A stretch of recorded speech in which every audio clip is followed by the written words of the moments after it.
February the 12th, 2009. Just outside Buffalo, New York.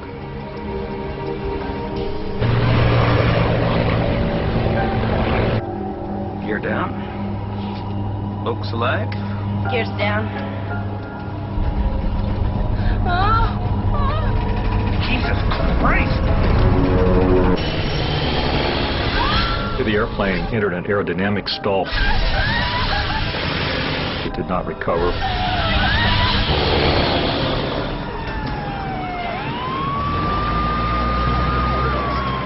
It was one of the grisliest, nastiest scenes that I think I've seen.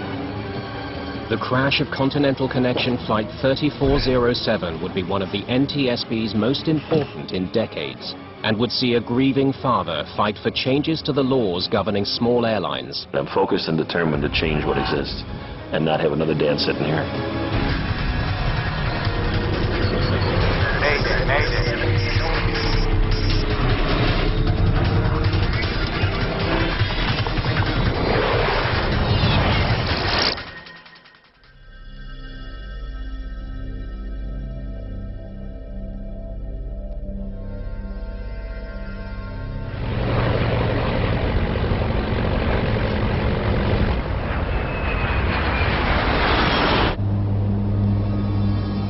Continental Connection Flight 3407, operated by Colgan Air, is en route from Newark, New Jersey to Buffalo, New York.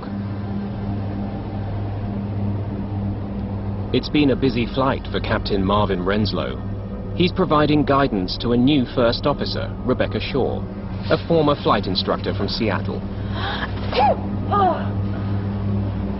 Shaw's only been with the airline for just over a year. She must decide if she now wants to become a captain.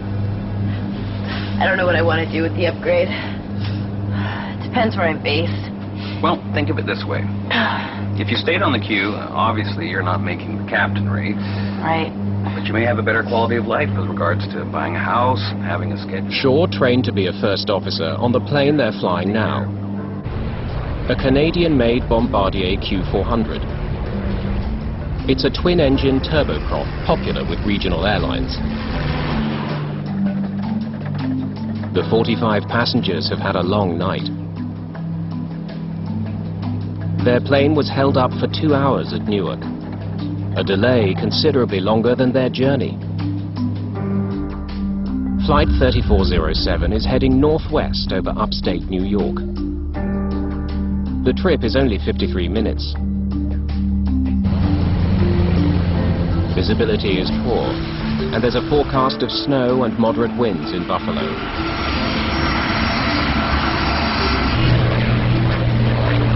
Just some water, please.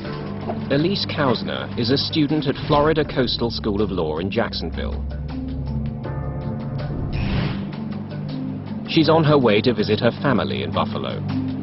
She had 5 nieces and nephews at the time, and they had a love luncheon at the kids' school. A couple of the nephews, and they both wanted Aunt Ellie to be their guest. Any excuse to come home, she came home. She talked to all of us from Newark. Hey. She called us from the lounge. Yeah, it's been over 2 hours.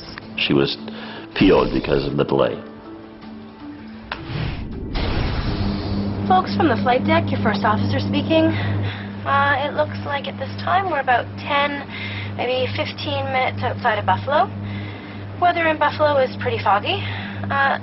Snowing a little bit there. I'd like to make sure everyone remains in their seats so the flight attendants can prepare the cabin for arrival. Thank you. Colgan 3407, descend and Maintain 2,300. Okay, down to 2,300. Colgan 3407. Let's do a descent checklist, please. We can do the approach checklist along with it. Sure. Bug set. Set. GPWS landing flaps selected 15 degrees. The pilots go through a list of settings for the plane to continue its landing approach. We're off. Yep. Passengers can already glimpse the lights of Buffalo's suburbs. Clarence Center is on the approach path for aircraft landing at Buffalo's airport.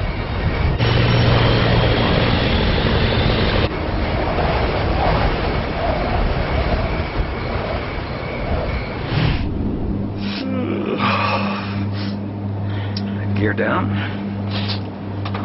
Folks alive. Gears down.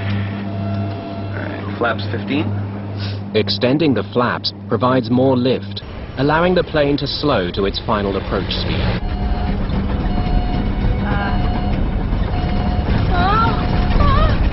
Jesus Christ! Suddenly, the control column starts to shake. The Q400 is slipping out of control.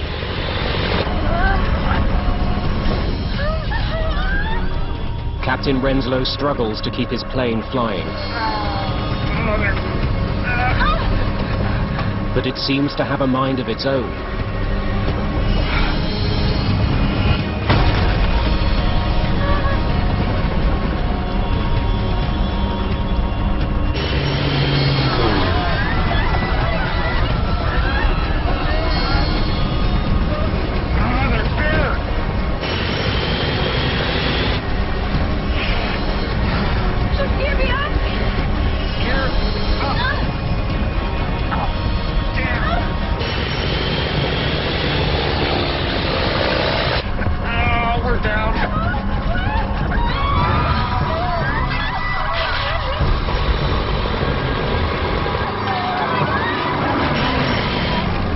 The plane crashes into a house at 6038 Long Street.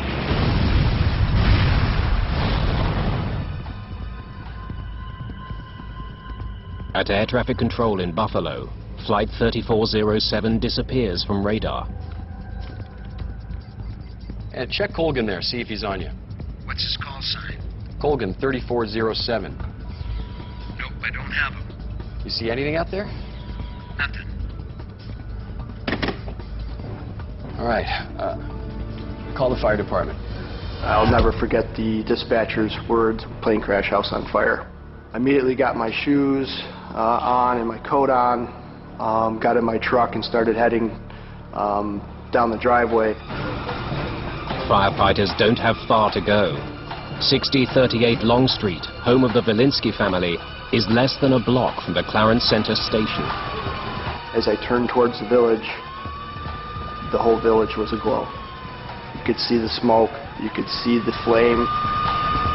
Karen Valinsky and her daughter make it out of their house alive, but her husband Douglas is killed. My initial reaction was there was no way that somebody made it out.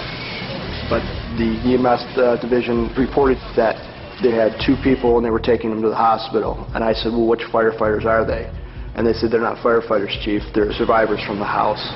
I actually physically had to go to the ambulance and look inside for myself to believe. Firefighters have never seen a blaze like this. If you've ever gone to a bonfire and stood 5 feet from it and you couldn't take it anymore, that's what it felt like from 100 feet away. The height of it was just unbelievable, obviously because of the fuel that was probably added to it, and the debris area was very large. It was a very, very horrific sight. We live in the town where the plane went down, right down the road. My son was driving home from a soccer game and went right by the plane crash and called me up and said, there's a plane down in Clarence. Never really entered our brain that it was Ellie's plane. Flight 3407 has crashed 8 kilometers short of Buffalo Airport. All 49 passengers and crew are dead, including Captain Marvin Renslow and First Officer Rebecca Shaw.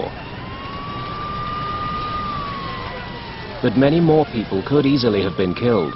You picture a house, and to see a plane on top of this house, no more house left, no more plane, only the tail section.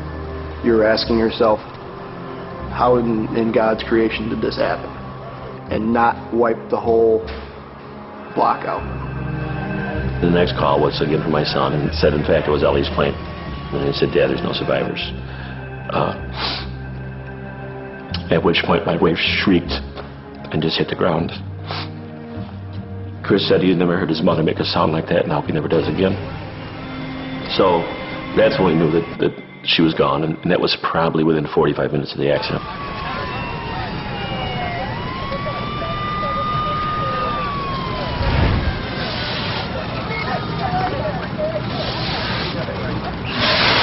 The scene in the morning is one of utter devastation. Clint Crookshanks from the NTSB. Can I start poking around? Clint Crookshanks is one of the first investigators on the case. When we arrived on scene, there was a fire still burning. It turns out it was from a gas line that had been broken in the house. The fireman would put the fire out and it would reignite every couple of minutes. It was one of the grisliest, nastiest scenes that I think I've seen. Flight 3407 may have been a small plane, but it's the worst crash in the US in more than 7 years. It will become one of the NTSB's most important investigations.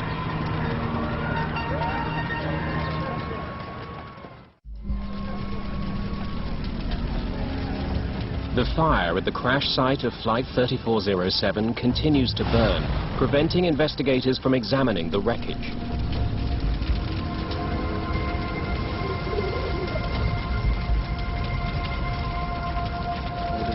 That's where I think the airplane had crashed into a house, and then it had burned all night long, so all the debris was basically in the house. Our concern is that we're losing evidence. It's perishable, and if we can't get in there and get the fire out, then we're not able to maybe get a hold of evidence that might help us during the investigation. Clint Crookshanks urgently needs to recover the black box flight recorders, which could contain valuable clues about the accident. We knew that the recorders were in the tail part of the airplane. Ordinarily, investigators don't go near a crash site that's still burning.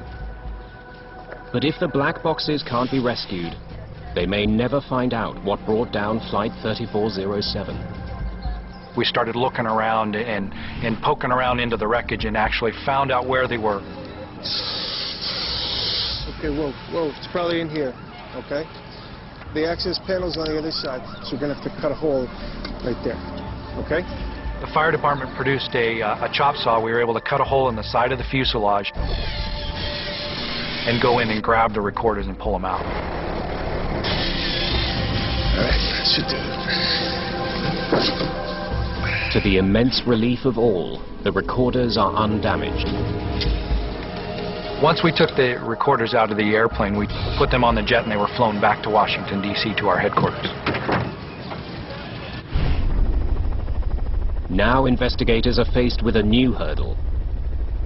What little is left of the aircraft is hopelessly jumbled together with human remains and debris from the house. It all burned and settled into the basement, so we had probably 10 feet of debris that we had to dig through in order to recover all of the airplane. Authorities wonder how they can salvage any useful evidence from this chaos. They get invaluable assistance from an unusual source.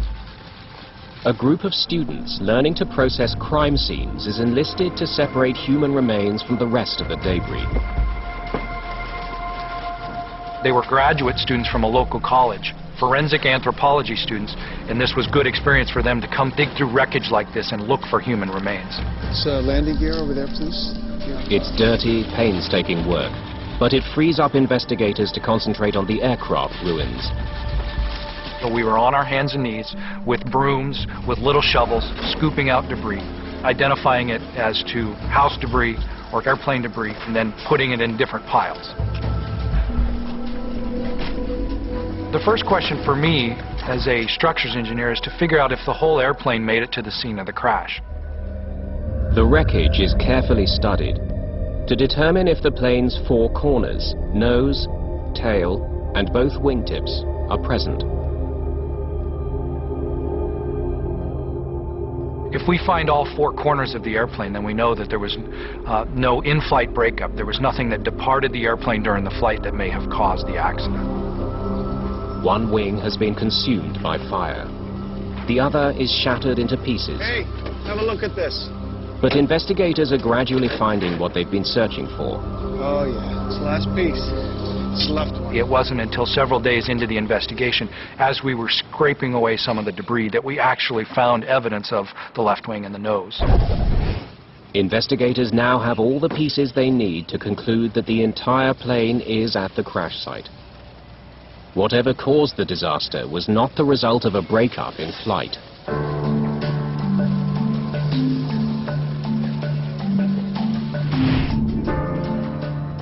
The tragedy of Flight 3407 is under intense scrutiny at the NTSB offices in Washington.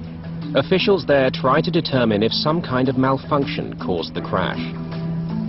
On this particular accident, we knew it was a landing accident, so we wanted to check the aircraft's performance, and then also we checked for flight control continuity.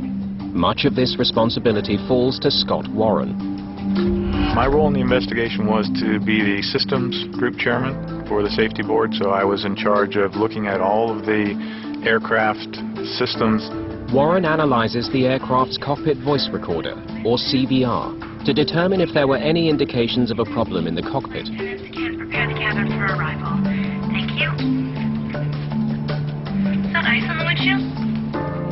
He discovers that 6 minutes before the crash, the crew of Flight 3407 had noticed a buildup of ice on the aircraft. Got it on my side. You don't have yours? Oh, yeah. Oh, it's lots of ice. Ice can be a deadly threat to any airplane. If an aircraft has ice on it, it will have more drag on it, so it will require more power to maintain a given airspeed. Oh yeah, it's the most I've seen on the leading edges in a long time. Until a year ago, Rebecca Shaw had no experience with ice on an aircraft. I'd never seen ice in conditions. Never de-iced. Never experienced any of that. When ice accretes on a wing, it adds weight to the airplane, but most importantly, it changes the shape of the wing. And of course, it's the shape, the curved shape of the wing that actually creates the lift. So by changing the lift characteristics of the airplane, it makes it less able to fly. You know, I'd have freaked out. Like, I'd have seen this much ice and thought, oh my gosh, we were going to crash. Observing that there was ice on the airplane was an important thing to do. But then it would be important to turn around and verify that your anti-ice and de-ice equipment was on, and there was no indication on the voice recorder that they actually rechecked. Flaps 15. The CVR reveals that only minutes after the crew detected ice, a device called the stick shaker went off. It was a warning that the plane was about to stall, literally to fall out of the sky. Shortly afterwards, the aircraft did precisely that.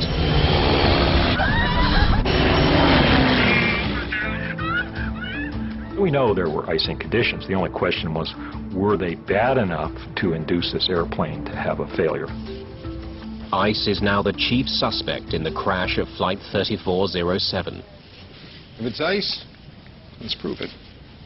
We were all convinced that we had an icing accident. We said, yeah, it's going to be an icing accident. We just got to make sure we look for these few key aspects of icing, verify that, and we're good. But some of the victims' family members are less convinced. Our initial thought was that it was an ice-related incident. There was an icy night that brought the plane down. And as we began to talk to people who knew airline travel, who were pilots themselves, they would look kind of askance and say, I don't think so. That doesn't make sense. Some investigators share that suspicion. Scott Warren knows a plane like the Q400 has a sophisticated de-icing system. It's designed to keep ice from building up on the wings and other critical parts of the aircraft. To prevent ice accumulating, the plane has rubber bladders along the front of the wings, called de-icing boots. A series of valves uses air from the engines to inflate the boots and crack the ice off the wing. Those boots are designed to inflate periodically, and that inflation breaks off the ice that's accumulated on those leading edges. Warren now wonders if the crew of Flight 3407 actually turned on their de-icing equipment. He studies data from the plane's other black box, its Flight Data Recorder, or FDR. It tracks the workings of crucial aircraft systems, including the de-icing mechanism. We know from the FDR data that the de-icing system had been selected on by the crew, and it was on during the majority of the flight, and certainly at the end of the flight it was recorded in the on position. But now Warren needs to figure out if the device was actually working. Just because the data records that the system is on, that's a start, but you can't necessarily believe that one piece of information. The only way to know is to find what remains of the plane's de-icing system and determine if it was active when the aircraft went down. Clint Cruikshank's team hunts for a crucial component of the system, the valves. Excuse me. Okay, everyone, I just want to... For the de-ice valves, we said, here's what it looks like. Look for something like this. If we can find those valves and we can test them and see if they're operating correctly. The valves were very important to us because they are the key component that moves air from the engines where the bleed air originates for the de-icing system.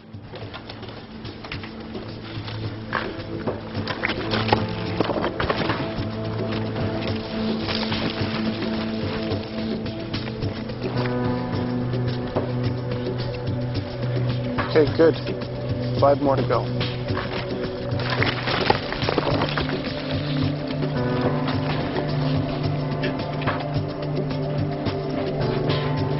Five of the plane's 6 de-icing valves are eventually recovered. Some were badly burned, some were in fairly good shape. And we took those valves and we conducted as much testing on those valves as we thought was appropriate for the level of damage. We looked at the level of electrical conductivity and we looked at the pressure testing. We looked at a wide variety of things depending on the condition of the valve itself. And as far as we could tell, all those valves were working properly. Is that ice on the windshield? Got it on my side. Now investigators have to consider the possibility Oh, yeah. Oh, it's lots of ice. that there was so much ice on the wings that the de-icing system couldn't get rid of it fast enough. Oh, yeah. That's the most I've seen on the leading edges in a long time. It has happened before. In Roselawn, Indiana, a French-built commuter plane crashed in 1994 after suffering a catastrophic buildup of ice on the wing.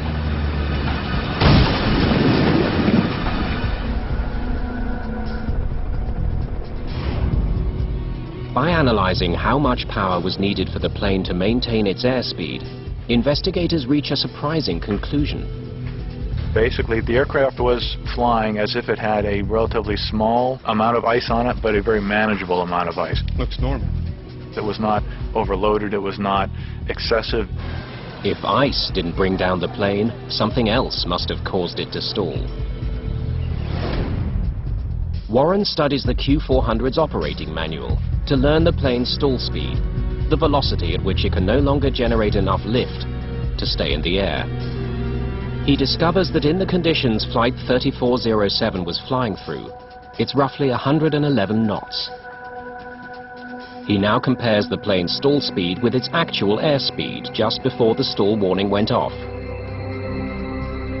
131 knots, well above the danger zone.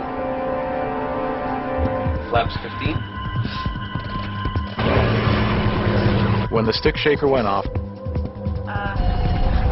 Jesus Christ! they were not necessarily at the edge of a stall. They were still 20 knots or so away from the stall. This new revelation deepens the mystery of Flight 3407. If it wasn't stalling, why did it fall out of the sky? Investigators turned their attention to the critical seconds before Flight 3407 went out of control. They looked for clues that could explain why the stall warning went off when the aircraft was flying well within its safety margins.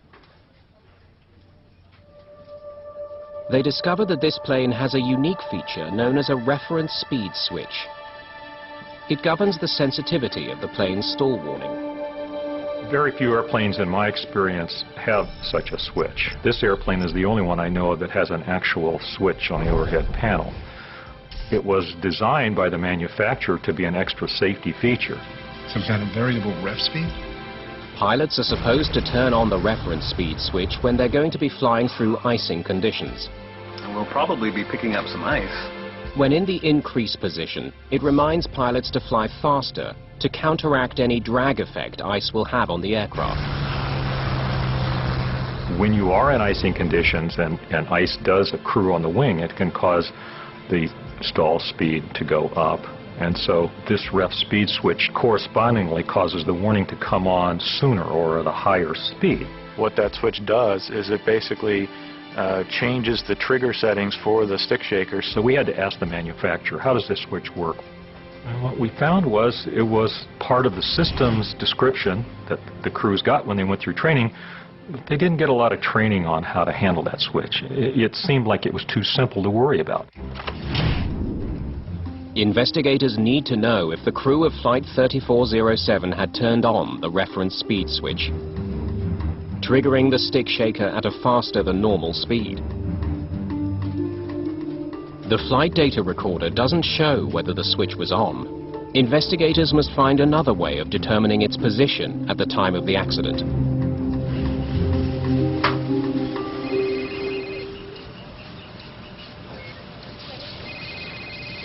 Clint here. Clint Cruikshanks is given a new priority. All right, I'll see if we have it. Recover the ice protection panel from the Q400's cockpit, where the reference speed switch is housed. Since the panel was in the cockpit, finding it is a challenge. Most of the front end of the airplane was consumed by fire, and so we didn't find anything except for little balls of molten aluminum, little wire bundles, and a lot of ash. But after an extensive search, Cruikshanks discovers that the ice protection panel is one of the few pieces of the cockpit that survived. Bingo. However, the knobs and switches are barely recognizable. Cruikshanks examines the charred panel to check the position of the reference speed switch. It was set to activate stall warnings at higher than normal speeds. We did find the ref speed switch in the wreckage, and it was in the increased position. This discovery only raises more questions. We'll probably be picking up some ice. The cockpit voice recorder indicates that as Renslow was beginning his descent into Buffalo, he commanded his plane to fly at the normal approach speed.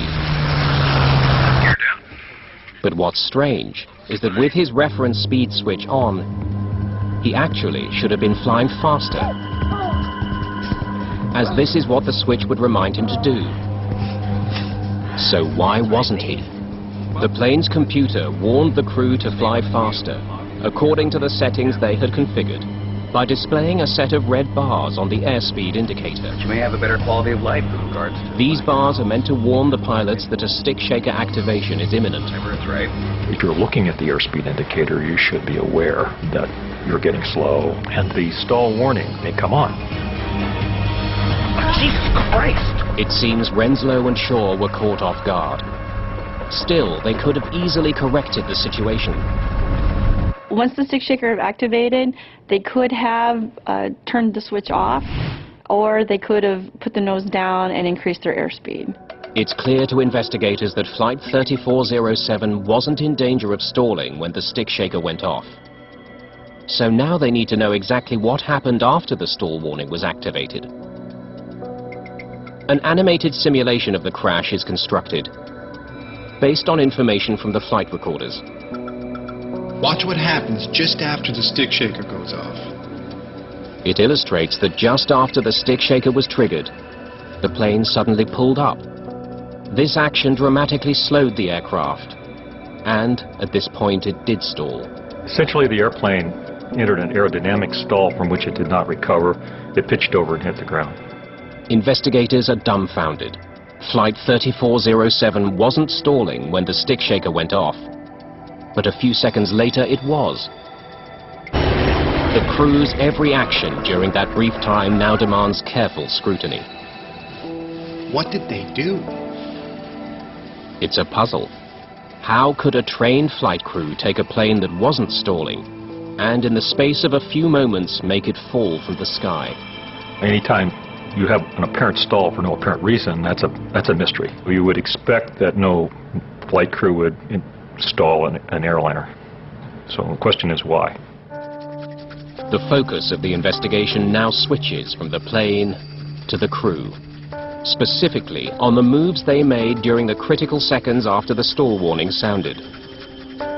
We wanted to see if the way they flew the airplane was the way they were trained, according to the standard operating procedures that are portrayed in their flight manuals. The flight data recorder retains information from more than 1,000 different aspects of the Q400's flight operations. From the airspeed and altitude to the position of the rudder pedals and throttles. It also records the movements of the most critical flight control, the control column. Pilots use the control column to change the position of the elevators and ailerons, which manage the direction of the plane. The flight data recorder stores information not just about the control column's position, but how much force is applied to it as well. The FDR records what the control positions were. It has sensors built into the control column, it has sensors built into the control wheel. What Scott Warren finds when analyzing the control column's position is stunning. In response to the stick shaker, Captain Renslow should have pushed the column forward to bring the nose down and gain speed. But for some reason, he did the exact opposite. We found that the crew, instead of pushing forward, which is the normal response to a stick shaker triggering, the crew was actually pulling back on the controls. This had the effect of pulling the nose up, causing the airspeed to drop and tipping the aircraft into an actual stall. Captain Renslow had apparently mishandled one of the most elemental piloting maneuvers: how to recover from a stall. Above everything, it requires gaining airspeed to get out of the red. The recovery procedure is fairly simple and straightforward. It requires pushing forward on the controls and adding full power. At any point in time, had the captain pushed forward on those flight controls, he had a reasonably good chance of recovering quickly. From everything we've gained, that stall was recoverable on a repeated number of levels on a repeated basis. There was no reason for the plane to go down. Investigators also learned that First Officer Shaw, in trying to help Renslow deal with the crisis, inadvertently made things worse. I put the flaps up! She retracted the flaps, reducing the amount of lift as the plane struggled to stay in the air. Had the first officer simply called out, "You're stalled," advanced the power, pushed the nose over, the airplane would have been able to recover. From a human point of view, it's sad to recognize that those sorts of things happened and the tragedy that came from that. It's concluded that Captain Renslow's failure to properly respond to the stall warning was the primary cause of the crash of Flight 3407. As the issue is now pilot error rather than mechanical failure, human performance investigator Evan Byrne is brought on board. His first question: why hadn't either Renslow or Shaw noticed that their airspeed was too low for the icy conditions? In this case, we can look back towards the fact that there were clear and conspicuous cues of the deteriorating airspeed that were not heeded by the captain. Byrne listens to the cockpit voice recording to try to understand what might have led to that oversight. Where you could be home with your husband to take care of and all that stuff. He learns that the crew had been talking throughout the flight. The conversation continued during the landing approach.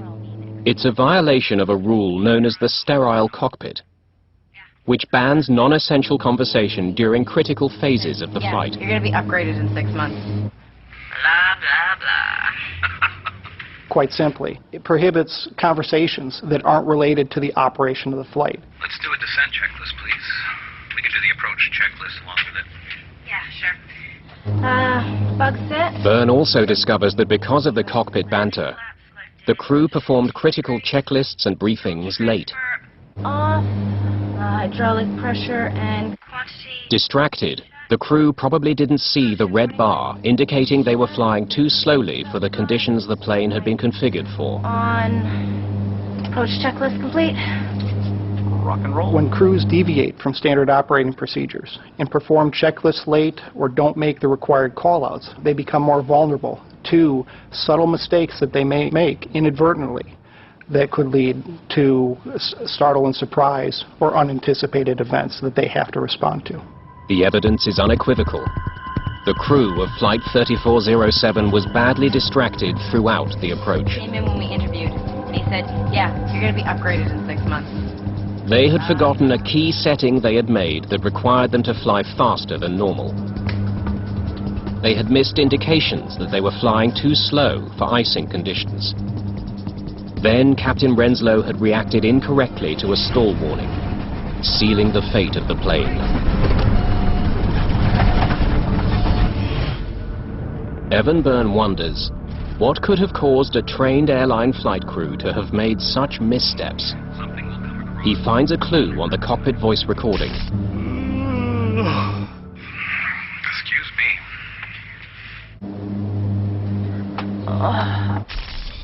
The crew was showing signs of fatigue. Could Renslow and Shaw have been too tired to function effectively on the flight deck? It's a tough question. Answering it will require tracking their movements during the 72 hours leading up to the crash. It's basic gumshoe detective work in the investigation where we're trying to collect as many facts as we can. Byrne interviews the families of the pilots. Could I speak to Mrs. Renslow, please? He studies the pilots' mobile phone bills and records of text messages. He searches the airline's computer system to determine if and when the crew used it to check their schedules. He needs to track their every move. And what time did Rebecca leave the house? We're talking to colleagues or other pilots, check airmen, instructors, and we ask all those people about the pilots, about their recent activities. He learns that neither pilot actually lived anywhere near Newark, but could not afford to stay in hotels on their salaries. Captain Renslow was earning $60,000 annually at Colgan Air. First Officer Shaw was being paid less than $16,000 a year, substantially less than an average bus driver. As a result, both pilots had made long cross-country commutes to Newark. Captain Renslow from his home in Florida, and Rebecca Shaw from Seattle, Washington. In fact, Shaw had commuted all night from Seattle on a cargo flight that connected through Memphis. Captain Renslow had spent the night in the airline's crew lounge at Newark Airport, after having already worked 2 days. He was seen sleeping on a couch in the lounge. It was against company rules, but pilots who couldn't afford housing near the airport did it anyway. Records show that at 3:10 a.m. on the morning of the crash, Renslow was awake. He checked his work schedule on the airline's computer network.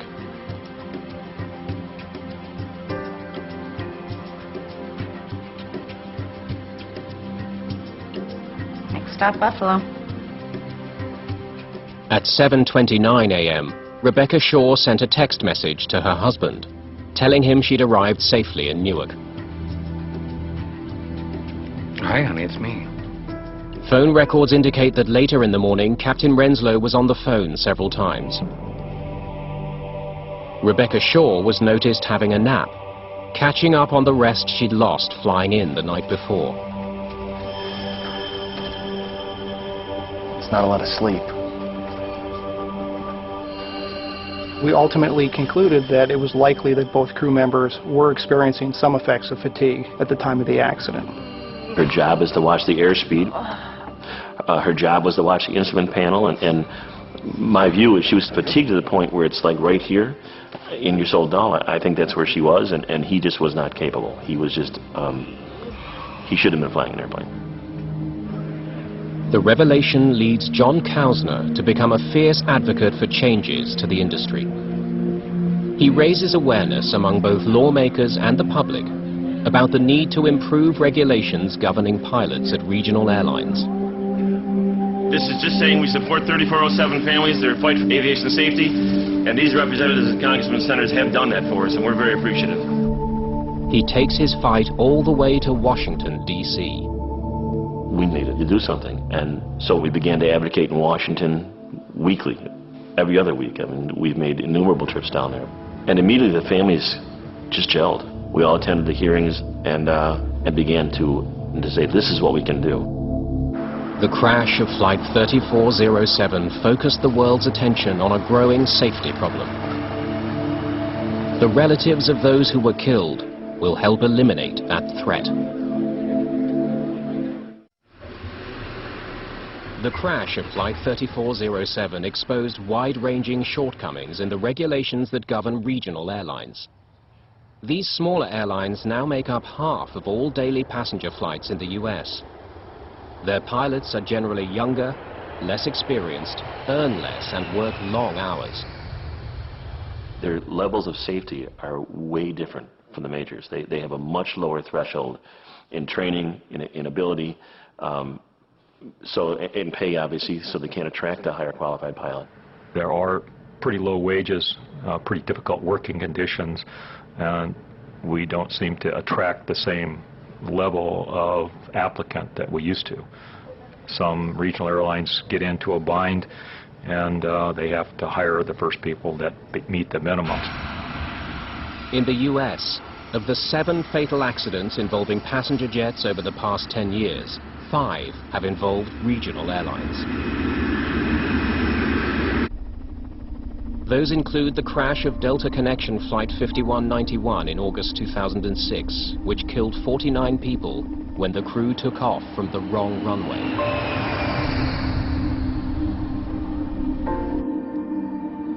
John Kausner's campaign to change laws governing pilots has paid off. We relied on your support. We needed your support. You nurtured us. We want to thank all of you, from all of us. A year and a half after the crash, under pressure from Kausner and other victims' family members, the US Senate passed a bill which toughens training requirements and forces the FAA to draw up new rules on pilot fatigue. Studies into the problem of overtired pilots are already underway. At the University of Iowa, researchers are developing a system that could help pilots resist fatigue, stay engaged with the critical task of flying, and prevent future tragedies like that of Flight 3407. Thomas Schnell is a human factors engineer. We use a number of neurocognitive and physiological sensors that we apply on subjects, pilots that we invite for our studies.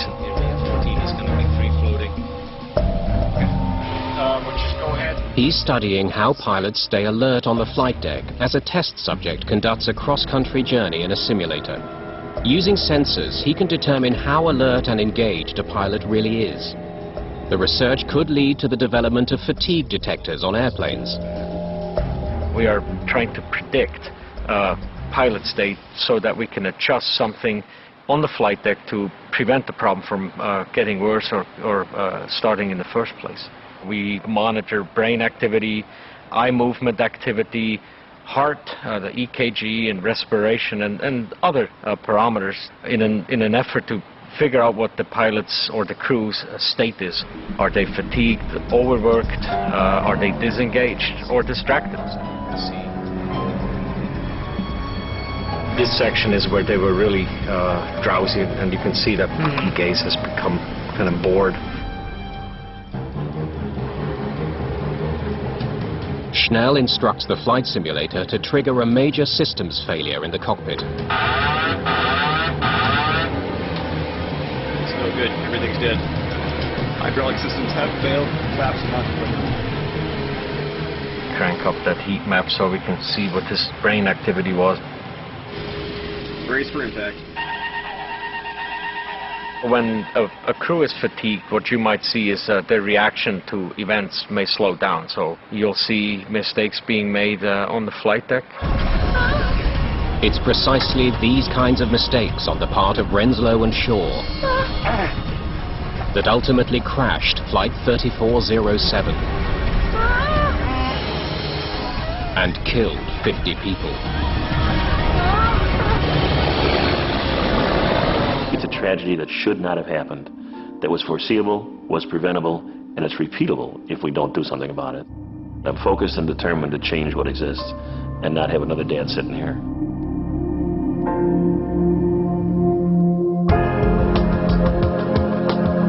Brand new air crash investigation is back at the same time next week. Details coming up. Stay tuned for more drama in the skies.